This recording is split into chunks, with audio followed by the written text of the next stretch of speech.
Hallo liebe Muipiloten und herzlich willkommen zurück in unserem Set. Heute haben wir keine Live-Show. Nein, heute haben wir wahrscheinlich das interessanteste Gespräch, das ich hier je führen durfte. Es ist nicht Sebastian, nein, es ist jemand, der bekannter ist als Sebastian. Es ist niemand Geringeres als Sam Raimi.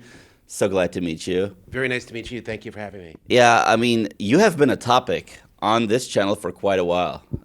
I've immensely discussed your Spider-Man trilogy. I've talked about the Evil Dead franchise, and I can't believe that you're back directing a superhero movie. I'm hyped. I saw the first 20 minutes, loved it, and I'm ready for this. Great. I hope it meets your expectations. Oh, it will. I have absolutely no doubt. This is what we're going to do. I compiled a list of questions, and also our community handed in a few questions. So I'm just going to sprinkle them in through our little chat. Great. And I hope we'll have a great time. I hope you're as comfortable as possible. Yeah, thanks a lot. I'm great. So, you are responsible for two of my all-time favorite trilogies. I mean, I already have a few Blu-rays over here. The Evil Dead trilogy, obviously, and the Spider-Man trilogy. And which brings me to Evil Dead. I mean, take me back to that time. This is an odd trilogy because it continued to progress in such a crazy yet fun way. And this was your first comic book character that was not based on anything. I mean, how did Ash Williams become Ash Williams? Hail to the king, baby. Well, Bruce Campbell, who plays that character, was always a great friend of mine in school growing up. We were with a group of kids, and we'd make Super 8 movies together, which at the time was the home medium, the video of our day.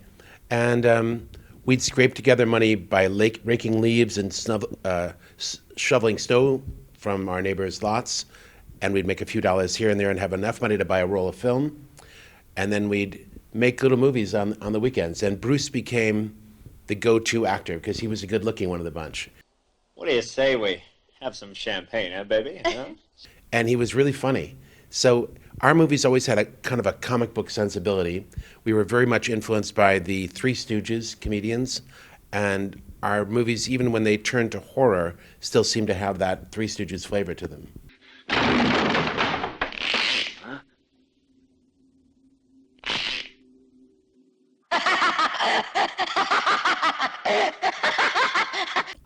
Awesome. And I know that you frequently collaborate with him. He has had cameos in every single Spider-Man movie.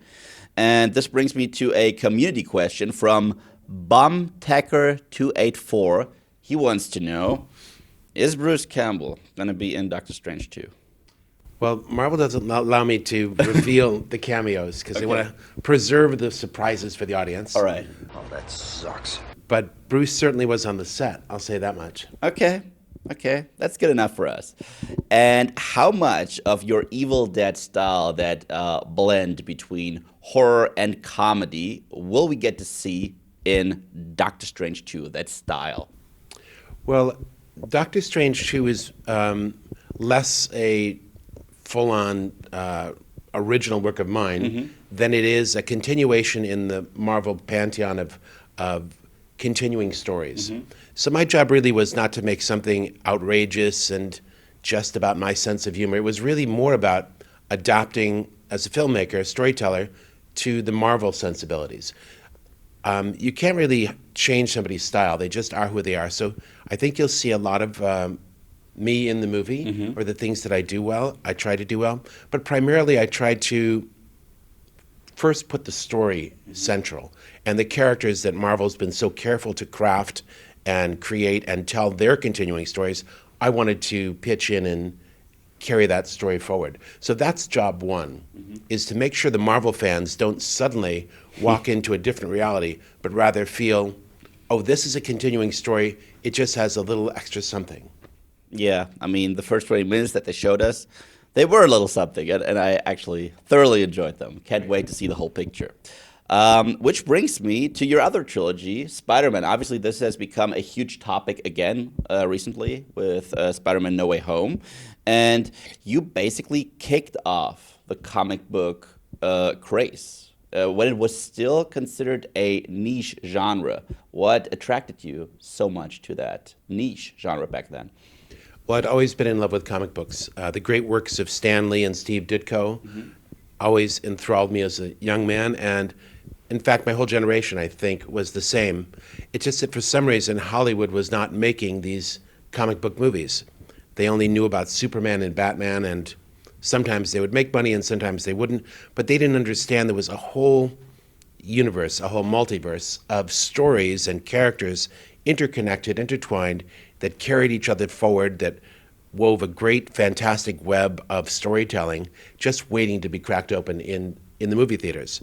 And I think it's only after Blade and the X-Men movies and the Spider-Man movies that Hollywood started to get the idea that this was great movie material. This is something else. Yeah, absolutely. And what was it like for you? I mean, last year we got to witness Spider-Man No Way Home, which brought back some of your characters. I mean, you didn't invent Peter Parker, but that was your Pete. That was your Norman Osborn. That was your Otto Octavius. What was it like to see these guys back and see their story continue? I feel like one of the many artists that had a chance to work on the pyramids, some great structure which you're a tiny part of. And it was great that they brought that tiny part of it back. But really, Marvel has a history of probably 70 years, more than one generation, of storytellers, artists, inkers, story writers, dialogue writers, cover painters, that all were part of a family of telling these stories.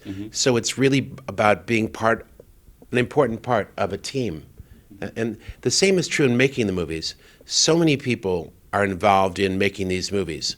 When I would make those Evil Dead movies that you spoke of, that was more about grabbing a harmonica and playing a solo piece and doing some parts badly and some parts better, but it really was just you. Then when you get into the scope of a Spider-Man movie, it's more like you're conducting a band. And you better know your stuff. You better know how the drums work and the rhythm and the rhythm guitar and the lead and the bass to make it all come together. But by the time it gets to Doctor Strange and the Multiverse of Madness, it's more about conducting an orchestra. It's a gigantic venture, and every musician is an important and key part. And the conductor has to be aware of the whole, the pace of it, and how every instrument's played and how they work in unison. So it's a constantly evolving job based on the growing scope and scale of the projects. Awesome. You recently expressed interest in returning to that particular franchise, to Spider-Man 4. You said you'd be up for it. Well, I mean, you already brought back Evil Dead with Ash vs. Evil Dead, one of my favorite TV shows of all time, hands down. Thank you. So Wow. Groovy. Well, I didn't think it was possible, but after jumping back in with the multiverse, I realized that just like Doctor Strange does, anything is possible now. So I'm completely open to it. and we are eager to see it. We are absolutely eager to see it. I mean, I had a question from another community member called 77Lars18 that wanted to know if you had any initial plans back then for Spider-Man 4. Oh, yeah, we had a script years ago, and we were actively working in pre-production. It's just that it became a thing where there was a deadline, and I didn't want to make something that was less than great. I thought I had compromised a bit on Spider-Man 3, and I wanted to really pay the audience back on Spider-Man 4 and make the best Spider-Man of all. And I couldn't get the script together in that amount of time, so I told Sony, I think it's best if you go ahead with your planned alternate Spider-Man storyline, because I don't want to let the audience down. That's really great of you. I mean, but we're still waiting for that one movie. And now let's talk Doctor Strange. I got to see the first 20 minutes up front. I really liked it. I actually saw your style in the intro. I really loved. There was a particular shot, which I'm not going to spoil, that I absolutely enjoyed. And isn't it bizarre? Because back in Spider-Man 2, the name Doctor Strange was dropped by J.K. Simmons' character, J. Jonah Jameson. What are we gonna call this guy?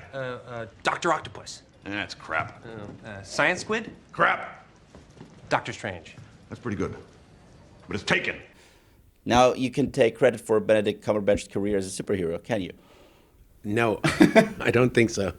I think that was just the screenwriter put that in the script. We thought it was really funny. We all loved Doctor Strange, and we were part of the Marvel story back then, and so it just turned out to be coincidence. And in the past, when talking about Spider-Man, you always talked about how much Peter Parker means to you as a character. He means a lot to nerds out there, like nerds like me. What is Doctor Strange to you? What does that character mean to you? For me, he's, as the comic book states, the master of the mystic arts. He's my guide into the world beyond. And it's really cool how much he knows about the spiritual world, other dimensions, and how much he's going to learn about the multiverse in this film. But for me, he's a very capable and mysterious figure that I love following as he works to protect our universe and our world from mysterious and dangerous magical threats from beyond. How challenging was it to continue both Stephen Strange's journey from his very own first film and also Wanda Maximoff's story, who starred in her own TV show WandaVision? Because these two Marvel projects were so different from one another. One was this supernatural, magical superhero blockbuster, and the other one was kind of a sitcom, kind of a dramedy. How do you combine these two and make it organic? That exactly was one of our biggest challenges in working the script. I think our writer, Michael Waldron, did a great job of weaving these stories together and these tones together. I think because it's a Doctor Strange movie, it took on a more serious tone of the main character's style. But we were true to Wanda's background and where she had been as a character, and we picked up our story from that point forward.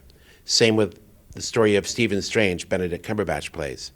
That was one of the greatest challenges of this movie, was taking all the threads of where Marvel had left the characters from Wanda after WandaVision, from Doctor Strange after not just Doctor Strange 1, but the Avengers movies, of the universe itself after Thanos had been through it, and combining all of those realities as a starting point and moving forward from there. It was a little bit of a juggling act. Absolutely. I can imagine. I can't even picture what it must be like to pick up where other people left off, and you now basically are on the playground and you get to play with these characters and do your own thing, but still keep it in continuity. Must be a tricky thing to do. It's kind of like that game Dodgeball, I think. Yeah. Where once you're out, you're hit by the ball, you're out, and suddenly you get back in, and you're in the middle of the action, and you just have to field those balls and play the best you can. And now that you got to work on both Doctor Strange and Wanda Maximoff, the Scarlet Witch, is there another Marvel character, an existing Marvel character in the Marvel universe at the moment that you would like to tackle yourself? I love so many of them that I think it would come down to they would all be great if there was a good story for that character at that time. If that character had a unique challenge, had somewhere to grow to, something to learn, something that was meaningful for their character, his or her journey as a human being, I'd be interested. I'm looking forward to that as well. Then we got a few MCU questions. I got a question from another community member called, I hope I'm pronouncing this correctly, Maya H04 wants to know, what is it like to return to Marvel after all these years? I mean, it's been a while. It was great because Kevin Feige, who's the president and main producer on all these films, really the main creative voice, even though there was a lot of voices there, was an assistant on the 3 Spider-Man films that I made. Thank goodness I was nice to him. But anyways, Kevin pulled me in for an interview on Doctor Strange 2, and I said to them, here's what I thought of the script, here's what I think we need to do, here's how I'd like to move forward if you guys will have me as the director. But just know this, and I've often run into problems with production teams on this point. I say, I need 10 storyboard artists starting tomorrow. I need 6 animators starting tomorrow. I need 2 character design people starting tomorrow. And I'm not exaggerating. And Kevin leaned, and I knew I was going to have a problem because I always do. Usually the studio says, we're not spending that kind of money. We don't hire this many storyboard artists. You can have 1 or 2. Kevin leans forward and says, Sam, you're not going to have 10 storyboard artists. You're going to have 20. And you're not going to have 3 animators. You're going to have 12.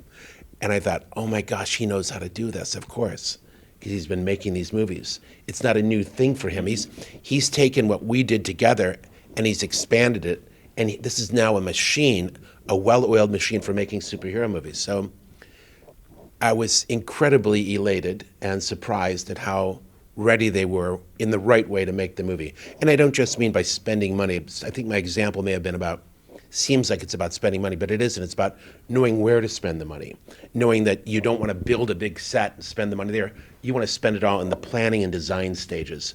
And because things move in 3 dimensions with superhero movies, a storyboard often isn't good enough. You can't just show a little figure of a man leaping over a building and landing, because the camera is making a 360-degree move throughout the course of that 4-second shot. So what you might be able to imagine is the first frame in a still storyboard. The second frame may have to actually be plotted based on real geometry of the location. And the third definitely has to be. So it gets compounded, the complexity of it, as you proceed. And to make it really dynamic, you have to take these factors into consideration, and you need the tools to do that nowadays. And they are so ready with the tools.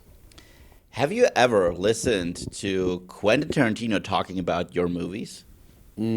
He's been on record talking about Evil Dead 2, and he calls it... I saw something. Sorry, I don't know if it's the same thing you're talking about, though. He was talking to Eli Roth and was talking about Yes. how extraordinary it is and how influential it was to him. And now, looking at how the comic book genre has evolved after you basically laid the groundwork, how does that feel? I've always felt a little bit like a house painter, and it's like Picasso likes the way you painted that house. Oh, wow. So it's mind-blowing. Yeah, I imagine it is, but he's spot on. I'm sorry. There's another community question. It was sent in by cinelexplus.de. He wants to know if there are other Marvel projects in the work that you are attached to currently. No. No. There's no other Marvel projects I'm attached to right now. Okay, and Dennis Musbummeling, that's another community member, wants to know if you do have a favorite MCU character. I know that's a tough one because the portfolio of characters is so huge. I think that Spider-Man has always been my favorite MCU character, mostly because of the reason that everyone else loves him. He's identifiable as a human being. He's got problems, he's got bad skin, he's got to do his homework, he doesn't have enough money, and yet he struggles to do the right thing. He puts everything he's got, he sacrifices everything to do the right thing, and it's really somebody you can identify with and look up to. And it embodies the thing I love about a great superhero movie, which is, I could do that. A little part of that could be me. And if they tell the story right, you leave the theater saying, it will be me. This just described Peter Parker to a T. This is how we see him as well. Final question, because this being Movie Pilot, that's our website, that's our channel. I have a final question from another community member called Olio Illo, who wants to know, what's your all-time favorite movie and why? It changes, just like flavors change. Like, what's your favorite flavor? I would say today that my all-time favorite movie is The Treasure of the Sierra Madre, Warner Brothers picture directed by John Huston and starring the great Humphrey Bogart and Huston's father, Walter Huston, and Tim Holt. Awesome. Awesome. Well, thank you so much for your you. time. It was amazing to finally get to meet you. Great to be here in Berlin. Thank you for your kindness. Thank you. Nice to meet you.